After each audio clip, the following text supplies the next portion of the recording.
Hai semuanya, selamat datang di Metode. Gue udah lama banget nggak upload, gue udah lama banget nggak buat konten ya. Sebenarnya gue agak-agak bosan, gue agak-agak burn out dengan situasi yang menjadi topik bahasan niche di channel gue ini. Karena ya tentang ya kasus-kasus yang kayak gitu aja yang kadang suka membuat kok bisa melakukan hal seperti itu, kok tega melakukan hal seperti itu. Karena setidaknya dalam membahas suatu kasus itu gue harus mencari tahu tentang profil mereka, tentang apa aktivitas mereka, tentang bagaimana dengan motif yang mereka perbuat, dan juga kronologinya. Dalam menyusun kronologi ini setidaknya harus dicari kesesuaian fakta-fakta yang ada dengan yang ada di berita, dan juga ya mungkin beberapa ada yang ada di lapangan dan sebagainya.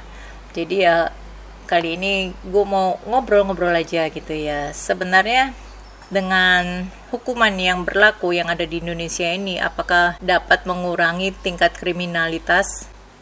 Sebut saja pencurian, pembunuhan, pemerkosaan, begal, dan ya sebagainya yang sehari-harinya kita dapat lihat ya di media massa. Di Indonesia jenis hukuman yang diterapkan kepada narapidana ini cenderung bersifat konvensional, seperti hukuman penjara, uang pengganti, atau juga denda. Namun bagaimana dengan studi yang setidaknya dilakukan untuk mengetahui seberapa efektif hukuman tersebut menurunkan tindak pidana sehingga membuat jera pelaku?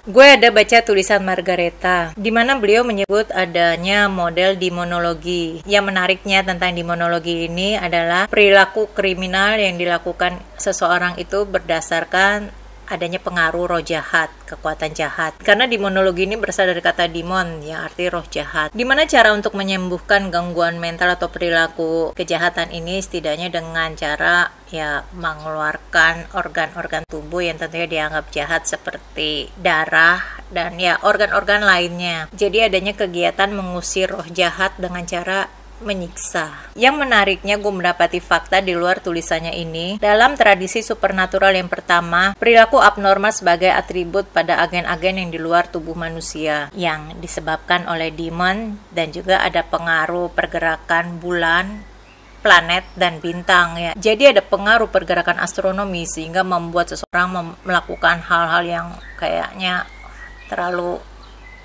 Selama zaman batu, trepanning itu dilakukan bagi orang yang menderita penyakit mental yang bertujuan untuk mengeluarkan roh jahat, jiwa jahat dari tubuh seseorang. Trepanning ini adalah semacam operasi ya dengan cara membuat lubang di otak, sehingga dengan demikian roh jahat itu keluar dari tubuh orang tersebut. Yang perubahan selanjutnya di Eropa itu banyaknya muncul pemahaman tentang penyihir, setan atau roh jahat yang menyebabkan seseorang melakukan perbuatan jahat tersebut ya. Manusia dengan kelainan psikologi seperti inilah yang harus dilepas dengan berbagai ritual religi. Yang jika ritual ini gagal dilakukan, setidaknya ada ritual-ritual lain yang siap menunggu.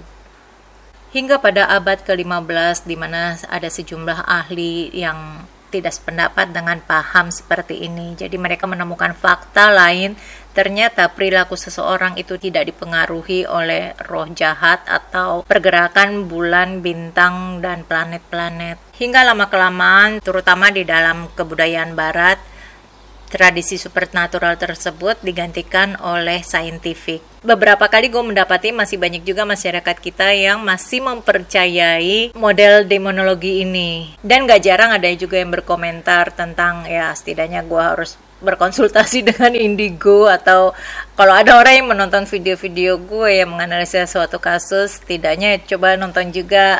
Ini ada video lain tentang orang yang memanggil arwah, tentang orang yang anak indigo yang bisa melihat ke beberapa waktu sebelum kejadian itu, siapa pelakunya, bagaimana dia melakukannya. Yang hal itu gue nggak membahas tentang ya yang kejadian-kejadian seperti itu, karena hal itu ya tidak masuk di nalar gue. Karena belum tentu juga mereka yang bisa melakukan aktivitas paranormal seperti ini, mereka mengetahui persis siapa yang memang jadi pelakunya. Karena jangan sampai yang ada jadi main tuduh. Ya, istilahnya ini seperti tebak-tebak buah manggis. Ketika ada orang yang mengaku ia telah melakukan suatu tindakan kriminal yang disebabkan alasan unik dan situasi hidup yang mereka alami, Ada beberapa faktor yang setidaknya berkontribusi pada perilaku kriminal. Yang pertama, faktor resiko biologi. Seperti halnya pada saat kita lahir, kita tidak dapat memilih seperti apa diri kita. Kita juga tidak dapat menentukan bagaimana struktur kimiawi yang ada di dalam otak. Karena beberapa ahli kriminal ada juga yang mempercayai pengaruh keadaan seseorang ini yang mempengaruhi seseorang untuk melakukan suatu tindakan kriminal. Meski begitu, memang tidak dikatakan kalau orang yang terlahir sebagai kriminal, terlahir untuk melakukan kejahatan. Hanya beberapa faktor biologi varian yang meningkatkan tindakan kriminal seseorang. Yang kedua, pengalaman masa kecil. Kalau sebelumnya gue sudah menjelaskan bagaimana seseorang tidak dapat memilih kondisi tubuhnya. Nah, yang kedua ini tidak beda jauh dari yang pertama, di mana seseorang tidak dapat memilih keluarga seperti apa yang ia miliki nantinya. Ada beberapa anak yang tumbuh di lingkungan yang sangat mencintai dia, sehingga ia tumbuh menjadi anak yang lengkap, segala sesuatunya ada dan dicintai, dan dia merasa aman, nyaman, tentram. Tetapi ada beberapa anak juga yang kurang beruntung, di mana mereka merasakan adanya ketakutan senantiasa dan perasaan yang tidak nyaman, dan juga ya lingkungan yang membentuk mereka. Dengan adanya faktor ini, setidaknya yang akan membentuk perilaku mereka di kemudian hari. Gue mau memberi contoh tentang seorang gadis remaja yang umurnya masih 15 tahun, di mana ia melakukan suatu tindakan kriminal. Ia melakukan tindakan kriminal terhadap seorang gadis lain yang umurnya 5 tahun. Setelah ia melakukan tindakan itu, ia pun ke polisi dan menceritakan kalau ia telah melakukan sesuatu hal. Ia mengaku juga mengapa ia melakukan hal itu, karena ia terinspirasi film Slenderman. Yang gue sampai bela-belain nonton film Slenderman, dan gue nggak mendapati adanya kesamaan yang ada di film itu dengan tindakan gadis kecil ini, gadis belia ini. Namun ternyata apa yang dilakukan oleh gadis 15 tahun ini tak lain karena ia mendapatkan perilaku kekerasan seksual yang dari kedua pamannya dan juga dari kekasihnya, sehingga menyebabkan ia pun hamil. Ya, ini seperti amarah dia. Yang ketiga, lingkungan sosial yang negatif. Di tempat lingkungan kita dapat meningkatkan peluang untuk melakukan tindakan kriminal. Yang keempat adalah penyalahgunaan obat dan alkohol. Karena ada juga beberapa kejahatan yang dikait-kaitkan sebagai pemicunya adalah alkohol dan juga narkoba. Dan semoga dengan pemahaman seperti ini dapat membuat kita mengerti apa yang setidaknya dapat memicu seseorang untuk melakukan tindak kriminal, dan kita dapat belajar darinya, dapat memendam hal ini dan mengendalikan diri kita sepenuhnya. Oke, gue harap kita semua dapat belajar dari kejadian ini. Dan kalau kamu ada pertanyaan, kamu bisa komen di bawah. Mohon maaf untuk segala tutur kata. Jangan lupa like dan subscribe. Stay safe and stay healthy.